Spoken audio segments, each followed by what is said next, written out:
bienvenue dans ce croisé de chemin, deuxième édition de l'ADAPI La Réunion. Zoti reconnaît à moi, Fridoline, deuxième fois Zoti voit à moi. Cette fois, nous allons parler de la conscience chez les parents du désir de leurs jeunes adultes en situation de handicap mental et handicap psychique. En ce qui concerne leur volonté de logement, où ça Zoti habite, où ça Zoti veut habiter plus tard. Une fois le cap de la prise de conscience passé, il faut trouver ces solutions. Ici, nous allons regarder l'offre de la DAPI La Réunion, une association de parents concernés qui fête ses 60 ans cette année, et ce, par des exemples concrets.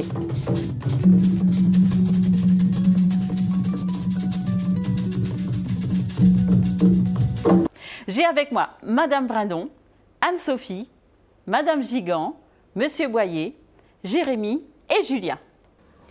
Madame Brindon, la première question c'est pour vous.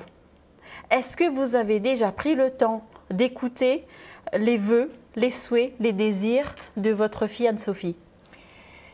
Oui, avec Anne-Sophie, on a quand même une relation très particulière, c'est-à-dire on est souvent ensemble et on discute beaucoup, toutes les deux. On parle de la vie, de ce qui est bien, ce qui est mal. Et donc, elle, son souhait, c'est d'avoir une maison, pas un appartement, parce qu'elle ne voudrait pas avoir un appartement, mais et aussi vivre sa vie comme tout le monde, quoi, comme tout un chacun, avoir une vie de famille, créer sa famille.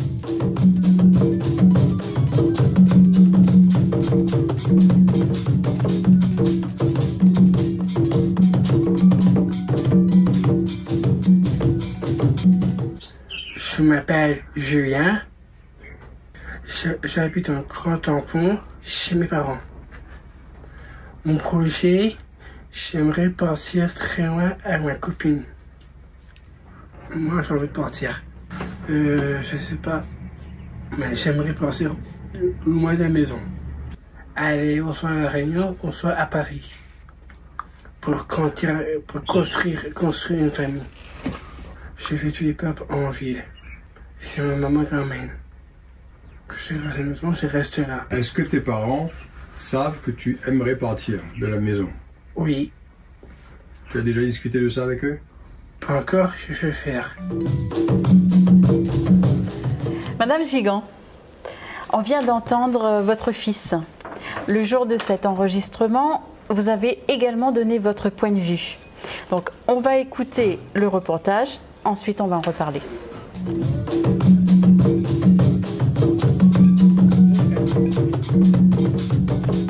Je suis la maman de Julien, il va avoir 25 ans cette année. C'est un garçon très dynamique, il a beaucoup de projets. Mais maintenant il me dit même qu'il a sa copine, donc il aimerait avoir son chez lui avec sa copine. Il voudrait quitter papa-maman. Papa-maman est prêt aussi à le laisser quitter, mais il y a le gros point d'interrogation, c'est aller où? Il sait se débrouiller, mais le fait de dire aujourd'hui il va dire je vais habiter là et il n'y a personne avec eux, je ne suis pas pour. Donc c'est trouver un milieu, vraiment il y a tout un ensemble un accompagnement autour. Pour l'avenir, c'est que je n'aimerais pas dire que je me dis que c'est ma fille ou mon garçon qui va prendre notre relève. On n'est pas éternel. On aimerait qu'il ait un lieu où il est tranquille, il aime, et puis en sécurité. Pour donner suite un peu à ce que vous dites là, Madame Gigant, nous avons voulu savoir quelles ont été les raisons qui ont poussé des parents à chercher une place en institution spécialisée pour leurs enfants.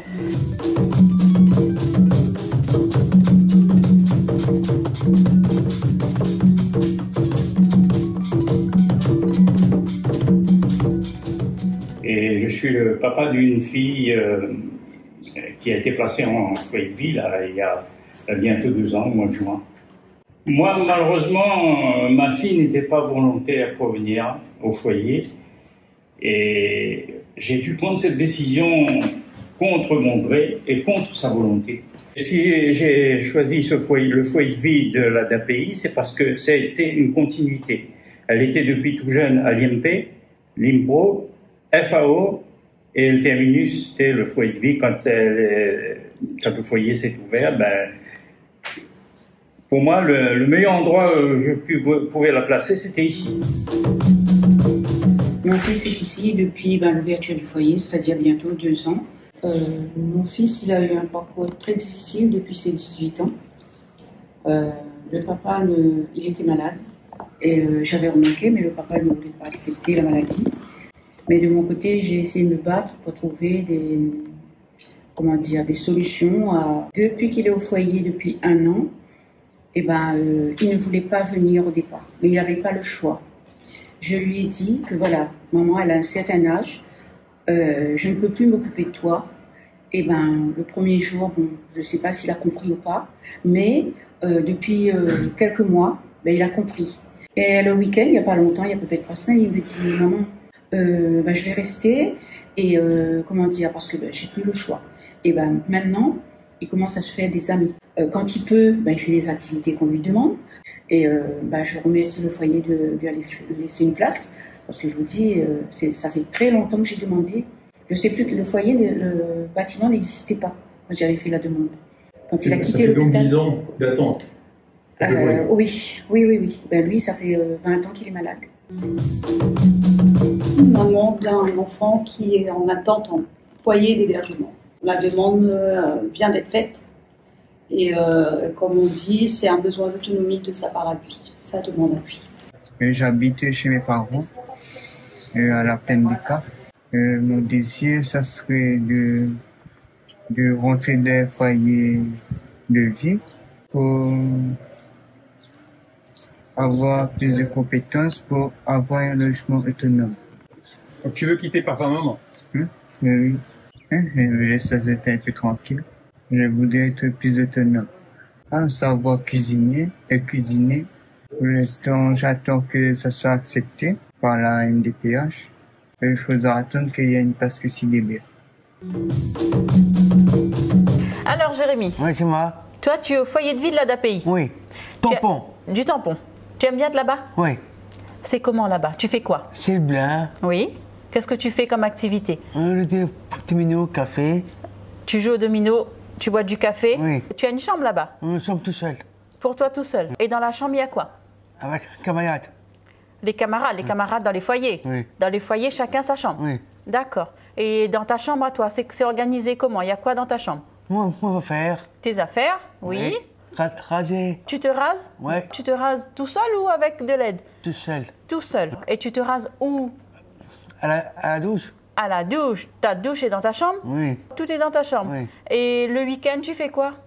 Avec papa, samedi. Samedi avec papa? Oui. Et tu reviens quand au foyer après? Dimanche soir. Le dimanche soir. Oui. Tu aimes bien? Plaisir. Jérémy, Oui, c'est moi. tu connais Marie-Thérèse et Patrick? Oui, je connais, moi. Eh bien, on a fait un reportage chez Marie-Thérèse et Patrick. On va les écouter. Ah. Ça, c'est.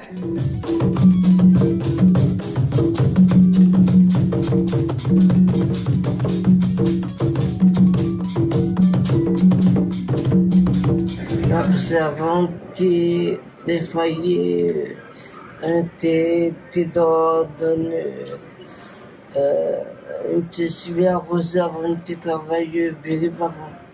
Et après, ma retour aussi foyer vie. Avant, un petit travail, un petit fait jardin, la cuisine. Une chambre, la télé, radio et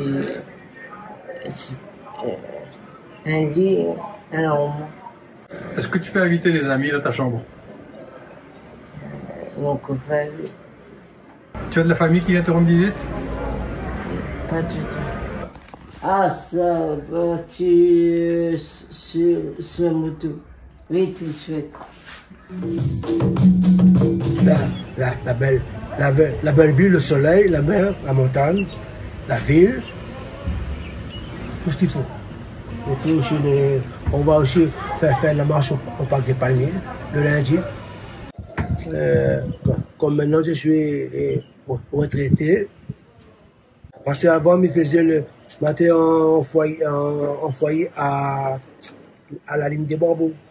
Je suis ici pour me détendre, faire des activités des balades, des sorties, puis aussi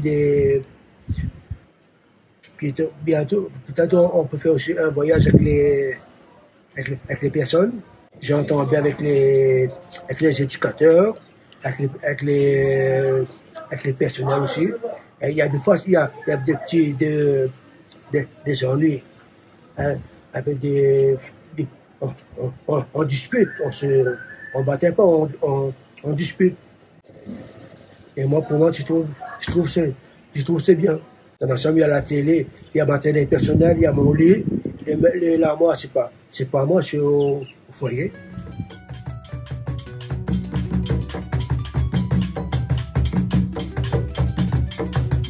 Ça, c'est une médaille je faisais beaucoup de sport, le foot, l'athlétisme, la piscine,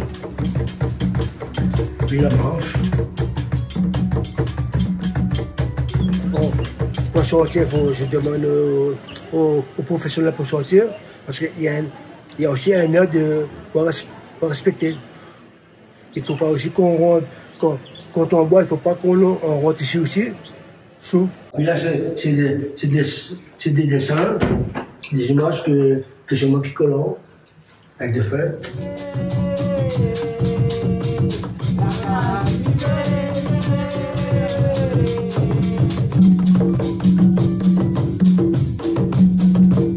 Monsieur Boyer, nous venons juste de voir des images du foyer de vie où vit votre fils. Est-ce que c'est satisfaisant pour vous? Pour moi, actuellement, oui, mais il faut savoir qu'au début, Jérémy était au foyer d'hébergement. Il a fait à peu près 6 mois, et puis il n'avait pas l'autonomie nécessaire pour être un foyer d'hébergement. Donc c'est pour ça qu'il se retrouve au foyer de vie, parce que l'accompagnement est plus soutenu.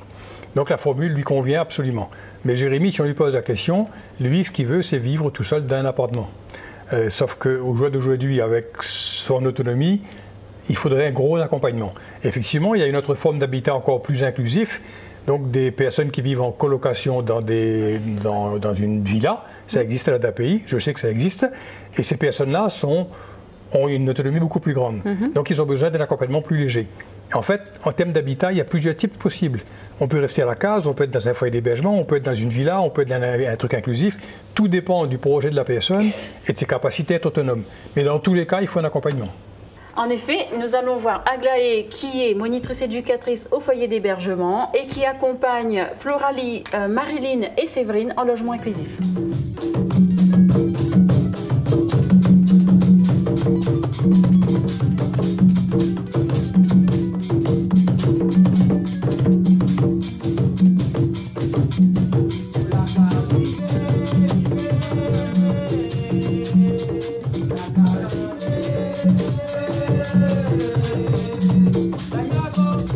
Le foyer d'hébergement, il accueille 24 résidents.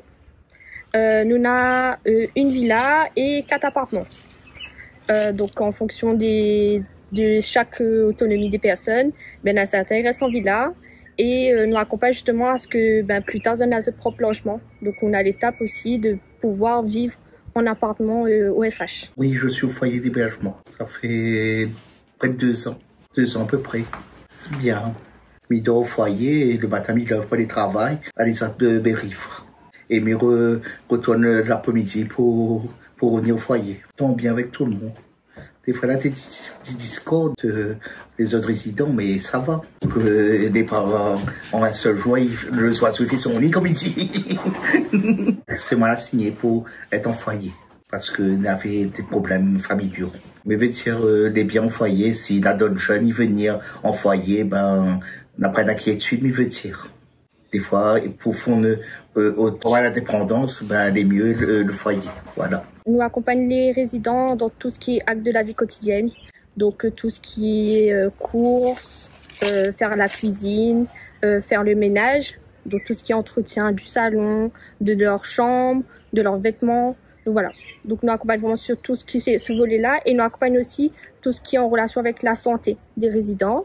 Et nous accompagnons aussi au niveau budget. Alors, on nous accompagne pour que les étudiants fassent plus tard. Les résidents sont contents. C'est surtout, ils sont contents ils voient en fait qu'ils évoluent. Ils voient en fait que, avant, ils n'arrivaient pas à prendre un bus et au jour d'aujourd'hui, ils savent faire. Ils partent au travail en autonomie. Ils n'ont plus besoin de quelqu'un, que ce soit un éducateur ou un membre de la famille pour être avec eux. On a mon équipe qui accompagne Azet dans tout ce qui est acte de la vie quotidienne. Donc voilà, si tu veux avoir votre propre autonomie et avoir votre propre logement un jour, ben viens à Zut.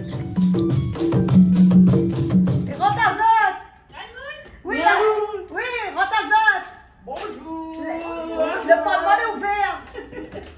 Vous allez bien? Oui, le porte-monnaie est ouvert. Rentre à Zut. Bana, il vient voir nous, ça là. Il vient boire un café. C'est ça.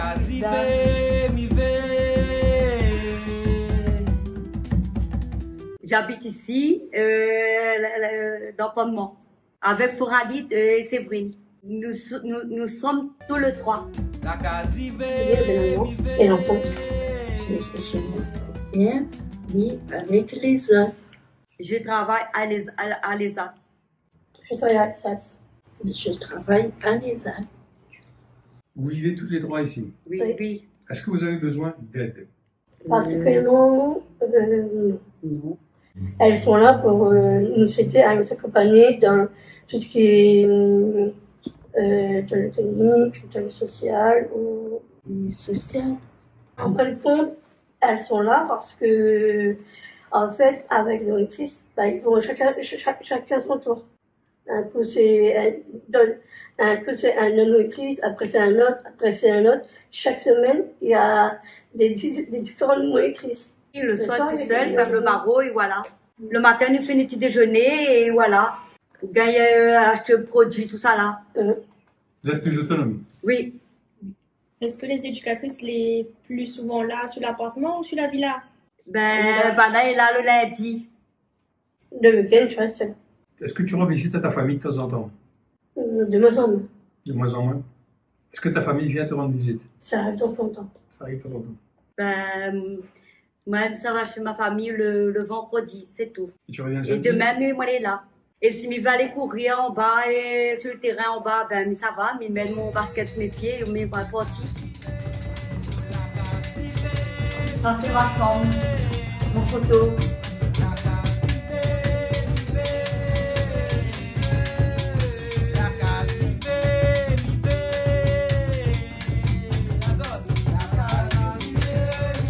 Ça, c'est mon lit, ça, c'est mon l'armoire. Mon grand l'armoire, t'es sûr, avec la roseraie avant.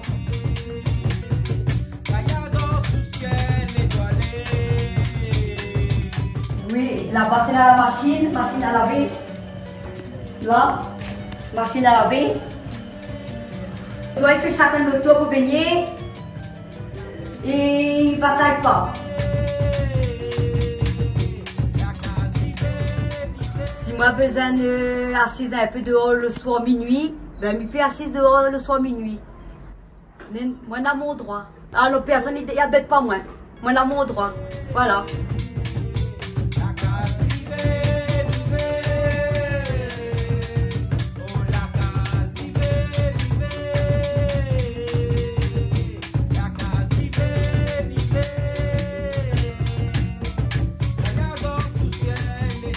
Le salon où je pourrais inviter les gens.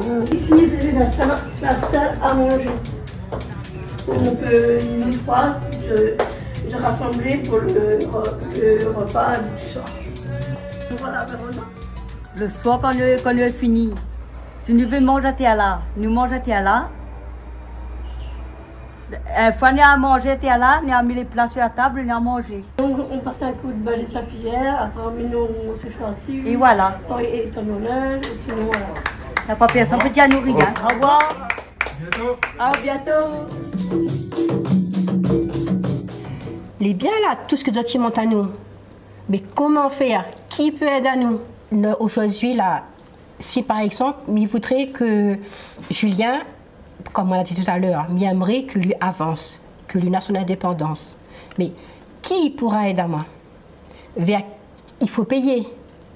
Est-ce qu'il y aura des organismes pour assurer tout ça, pour dire que oui, ben, nous dormons tranquilles?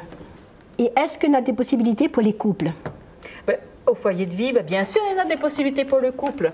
Donc au foyer de vie, par exemple, il y a des chambres avec des chambres communicantes, où il y a une porte entre les deux, ou si on a un couple, un d'un côté, l'autre de l'autre côté, à un moment donné, si tu veux dort avec, bon ben, ça a la possibilité passer, traverser, laisser la porte ouverte. Si tu ne veux pas, tu fermes la porte. Donc c'est tout à fait ouvert. Et puis il faut savoir aussi que nous avons des personnes en situation de handicap, que les mariés, ils vivent en couple, nous avons des enfants avec un accompagnement des éducateurs à côté et ils en sont très bien. Dans les foyers, nous avons toute une équipe qui travaille. On a également, on a des éducateurs, mais on a aussi des secrétaires.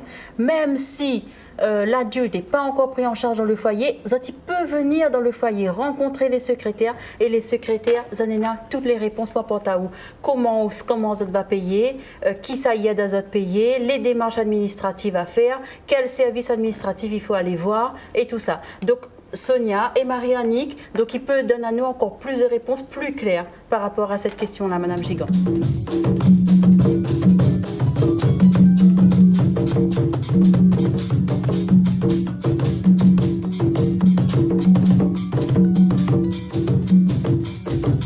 Et la démarche pour intégrer le foyer arc-en-ciel, alors il faut déjà une orientation de la MDPH, une notification d'orientation de la MDPH,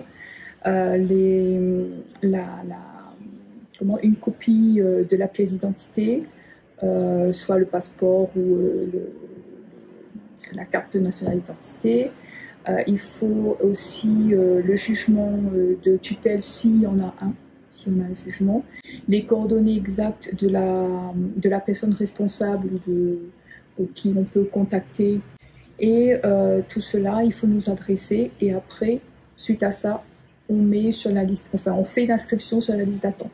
Si on n'a pas ces documents, on ne peut pas faire l'inscription sur la liste d'attente. Une personne peut s'inscrire sur plusieurs établissements selon la notification de la MDPH, selon l'orientation qu'elle a par rapport à la notification de la MDPH. On n'a pas de piston pour entrer au foyer. On ne vole pas le tour non plus, parce que le foyer étant complet. Dans le foyer d'hébergement, nous avons des personnes relativement autonomes et on a aussi des personnes qui le sont moins. Alors, les résidents, effectivement, participent à leur hébergement par le paiement d'une contribution d'hébergement qui représente à peu près 70% de leurs ressources.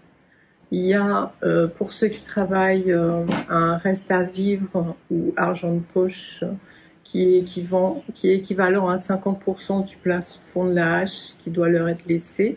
Pour ceux qui ne travaillent pas, c'est 30% du plafond de la hache. Et on dira que parce que l'établissement est financé par une dotation globale, un prix de journée, et le paiement de la contribution d'hébergement correspond à environ 15% de la dotation globale qui est payée par l'usager. Président Melchior, le département intervient dans le financement des foyers d'hébergement pour personnes adultes en situation de handicap. Pouvez-vous nous préciser la charge financière que ça représente pour le département? De façon globale, il faut savoir que le département apporte à peu près 180 millions d'euros pour tout ce qui concerne le handicap à La Réunion. Et en matière de financement des structures d'accueil, nous en sommes à peu près à 75 millions, c'est-à-dire à peu près un peu moins de la moitié. Et un peu moins de la moitié du budget du handicap sert à financer les structures d'accueil. Nos sources nous disent que les listes d'attente sont longues pour entrer en foyer d'accueil. Est-ce que vous avez connaissance de besoins non satisfaits? Bien évidemment, parce que La Réunion, rappelons-le, est département français depuis 79 ans, et par rapport au département de l'Hexagone, nous avons accumulé beaucoup de retard. On s'est efforcé au fil des années de faire en sorte que ce retard soit rattrapé, mais malgré tous les efforts, on est quand même en retard par rapport à l'Hexagone en termes de nombre de places.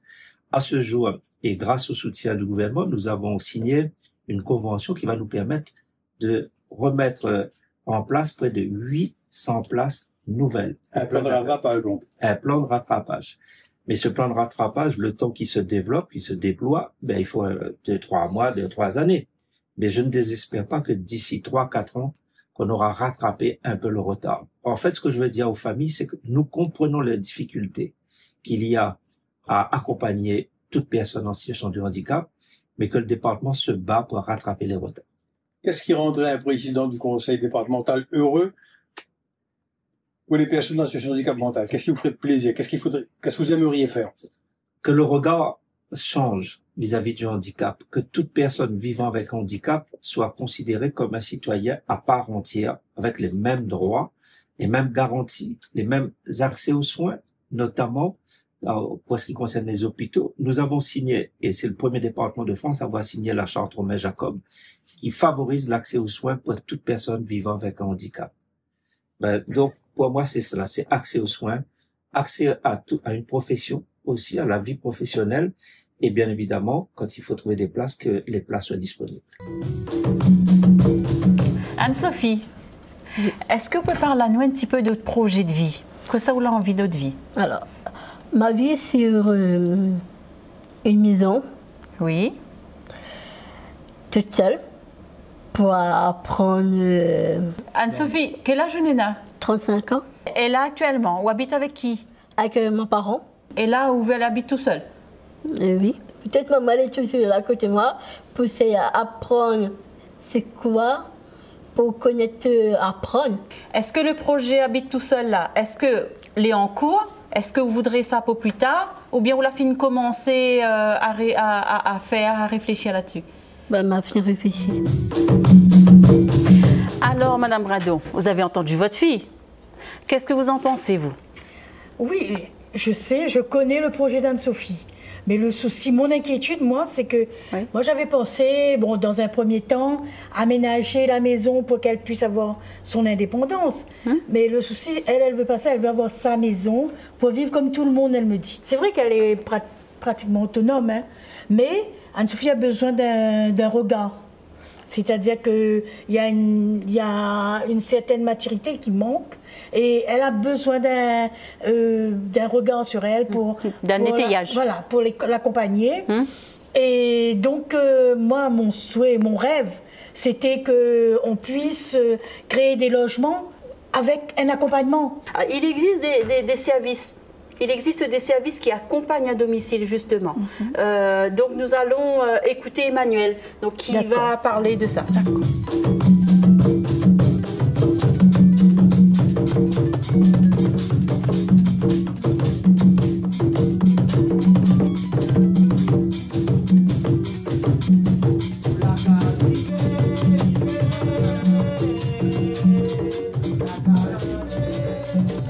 En attendant d'entrer au foyer d'hébergement, où restent les personnes? Alors, soit à domicile, soit les personnes peuvent également être suivies par le SAVS. Et quand elles sont suivies par le SAVS, elles sont à domicile? Elles sont à domicile, mais l'accompagnement éducatif, il y a un accompagnement éducatif par les éducateurs du SAVS qui, le temps qu'ils puissent avoir une place en foyer d'hébergement, eh ben, on accompagne toujours à l'autonomie de ces personnes, ou même une orientation vers les ZAD si on a besoin. Alors, on a une question que tous les parents y posent. Qui ça va occuper mon maman et comment elle sera mort? Monsieur Boyer. Pas mes autres enfants. Parce qu'il ne s'est pas fait porter la charge de cette affaire-là à mes autres enfants. Et bien pour nous, c'est simple, ça va être une association tutélaire. Laquelle, on ne sait pas encore, parce qu'il me semble que j'ai encore 2-3 mois à vivre et j'aurai le temps de choisir. Mais ce sera forcément une association tutélaire. Madame Gignon. Je suis Eric. Pour moi, c'est vrai que c'est le plus gros souci. D'accord. Qu'est-ce qu'il va devenir demain pour ne pas donner la charge à son frère et sa soeur? Oui, moi je n'ai pas envie, parce que j'ai une fille, Anne-Sophie a une soeur, donc j'ai pas envie que ma fille soit quand même responsable d'Anne-Sophie. Donc c'est d'où mon inquiétude, d'où mon souhait qu'Anne-Sophie puisse avoir une maison avec l'accompagnement des éducateurs.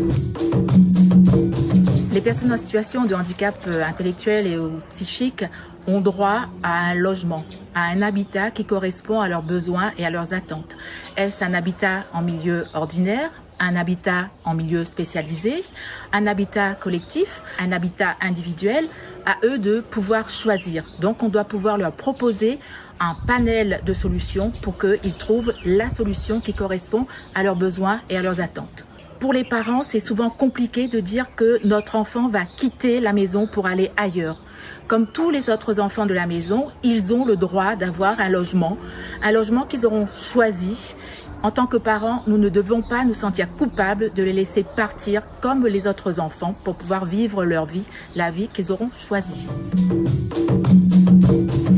C'est déjà la fin de cette émission. Cette année, l'ADAPI La Réunion fête ses 60 ans d'existence au service des personnes en situation de handicap intellectuel. À bientôt pour un nouveau Ronde Causée spécial qui fait découvrir le monde du handicap intellectuel réunionnais.